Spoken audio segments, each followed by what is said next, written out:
Hi everyone. We have gathered today to discuss about the differences between a product and a service company.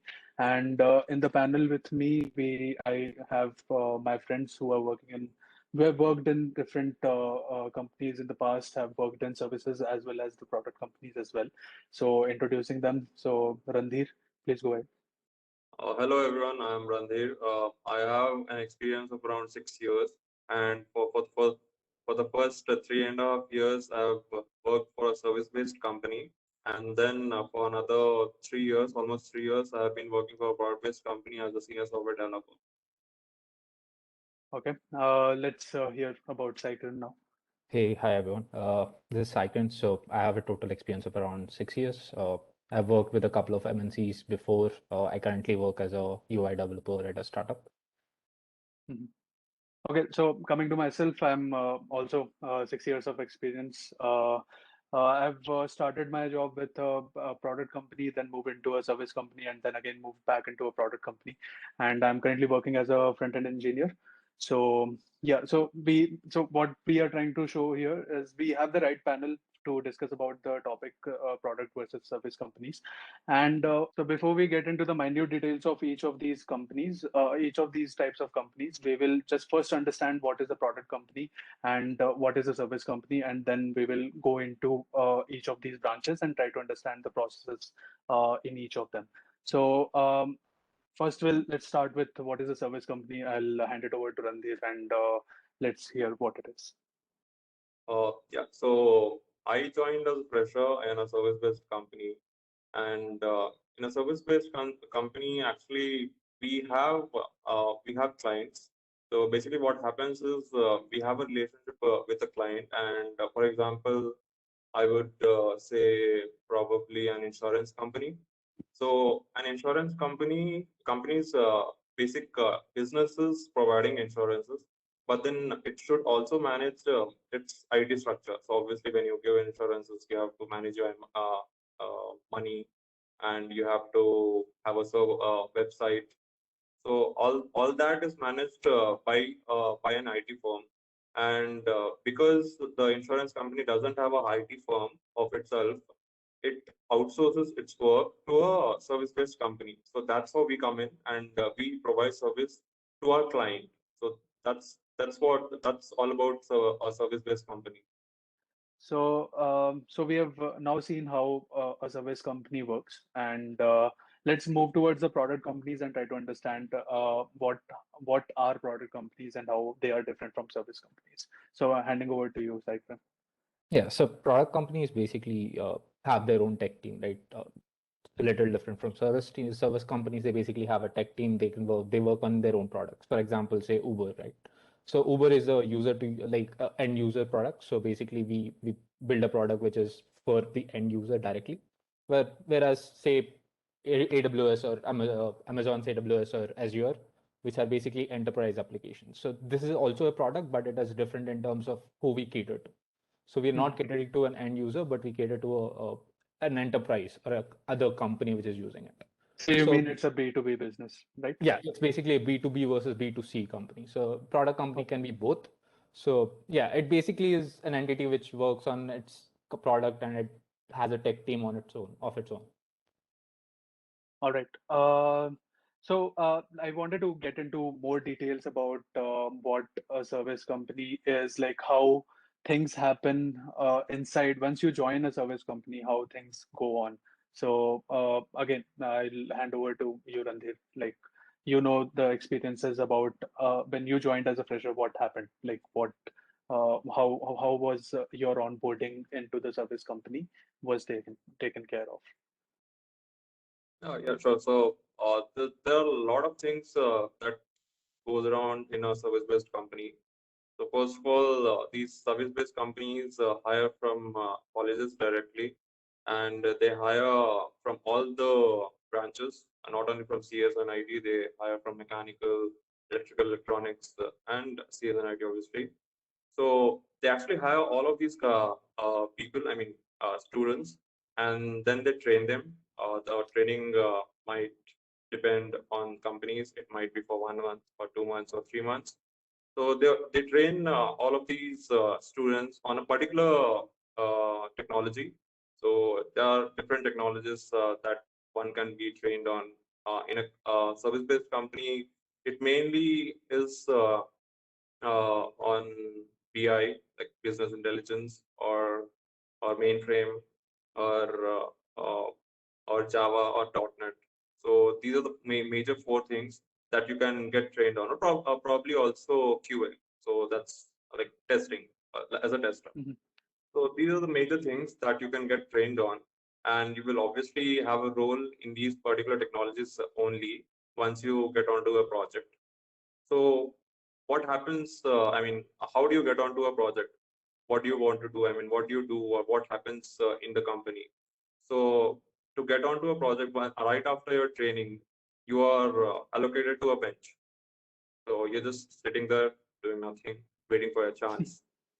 So yeah, so that's what happens. And if client has a requirement of another two resources or another five resources, then you will probably get allocated to that project, to that client.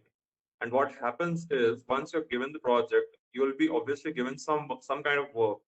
Coming to the billing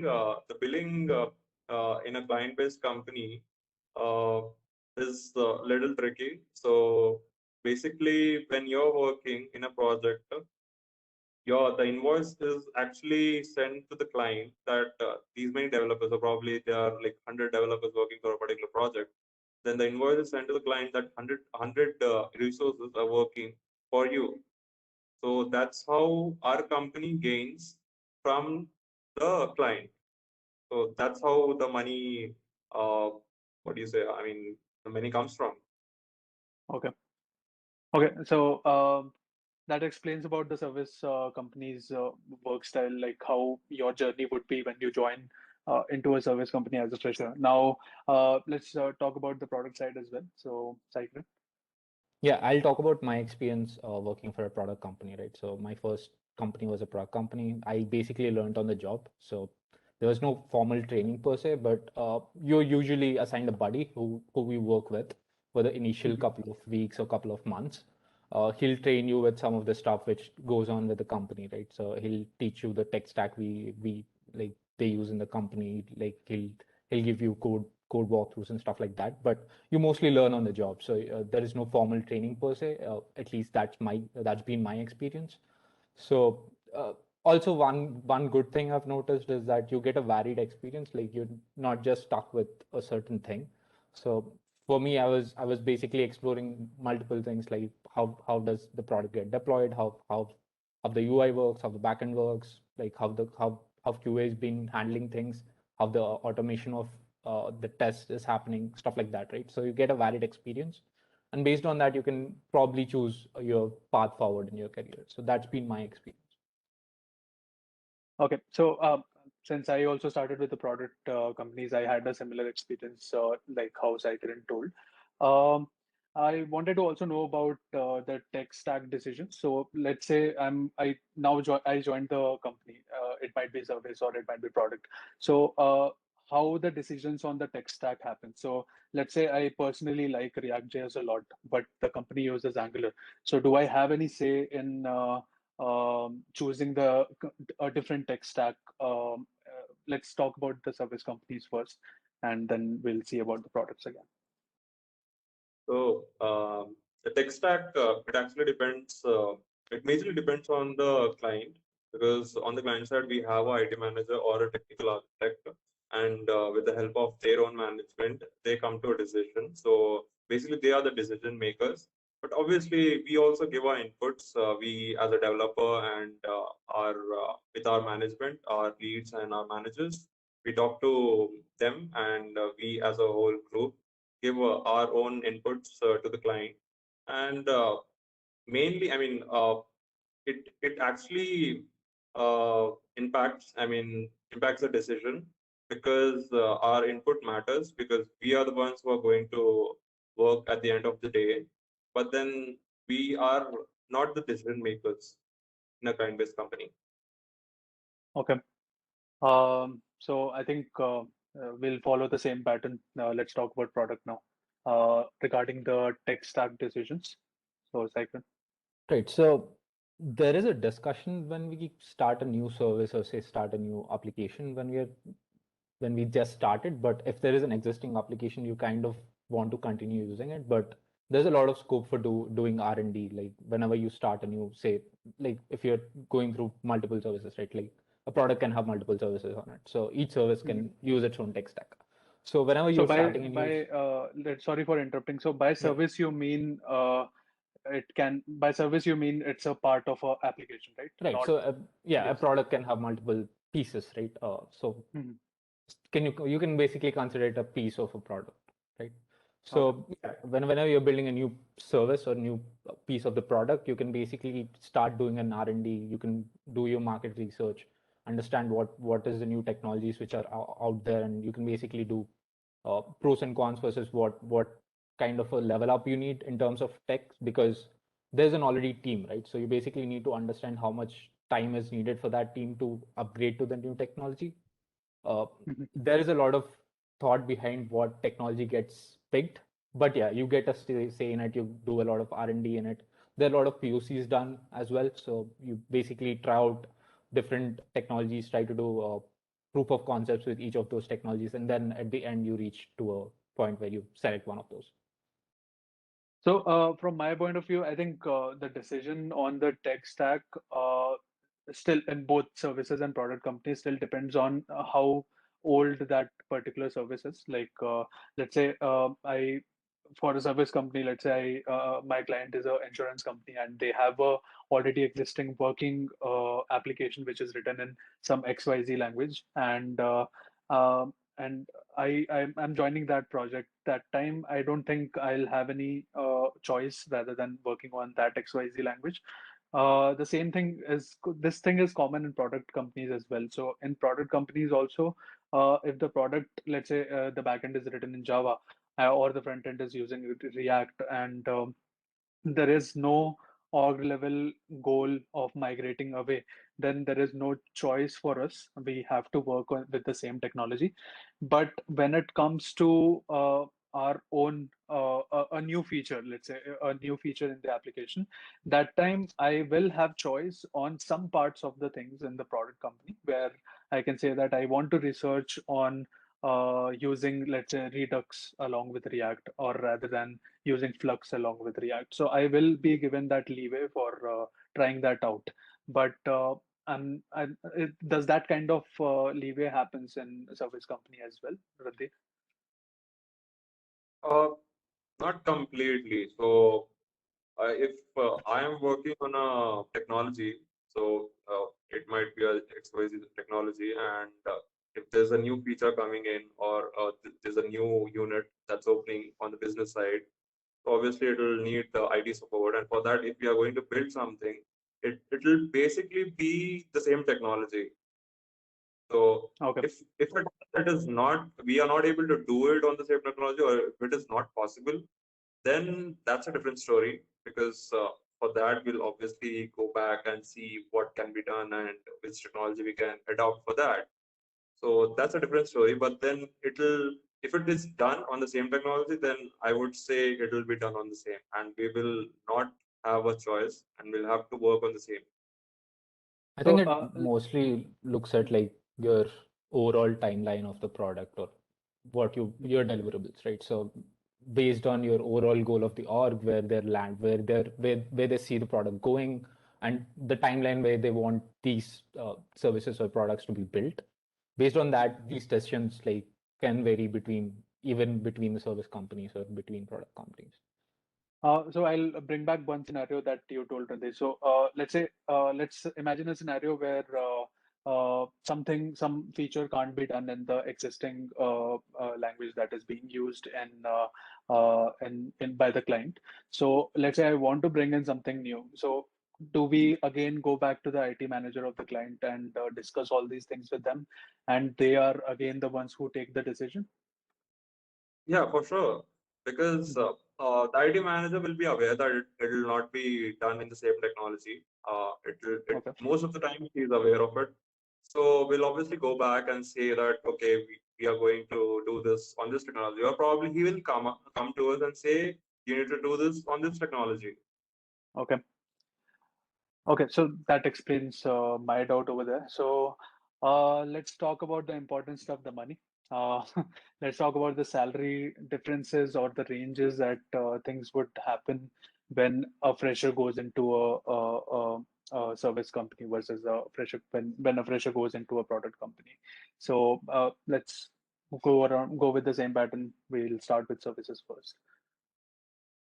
Yeah, so for services, the range might depend between three to probably the starting. If for a fresher, so yeah, for a fresher, it might depend between 3 to 6, I would say. Okay. If you're joining a very good service-based company, then it'll be a little more than 6. I don't think you will be getting around 10 or like that for a service-based company. Okay. And that's for a fresher, right? Yeah, Fresher that's for a by fresher. fresher I mean the undergrads, not Yeah, the undergrad. master's holders. All right. Let's talk about the same thing. So, in as an undergrad, when I join a product company, like what is the range that I can expect? All right. From what I've seen, product companies, it ranges between 4.5 to anywhere between 10, 11 lakhs. There are Mhm. edge cases where people get say 20 lakhs, 25 lakhs as well, but it's mostly for your FANG companies, and your interviews goes like beyond their expectation. It's a very edge case, but yeah, I think 4.5 to 10 is what you can usually expect. So, Saikran, for the viewers of this video, let's say we are talking about the budding engineers. They might not know what FANG is. Can you explain? It's basically Facebook, Amazon, Netflix, Google. These are like the big four companies, big four product companies when we talk I about think in FANG there are double A, so I think double there A. is Yeah, Apple as yeah. well. There's an All Apple. right. Yeah. Yeah, So yeah, so that And I think there are yeah, certain please. startups as well who can pay a lot more than a usual right. broad-based company or with company.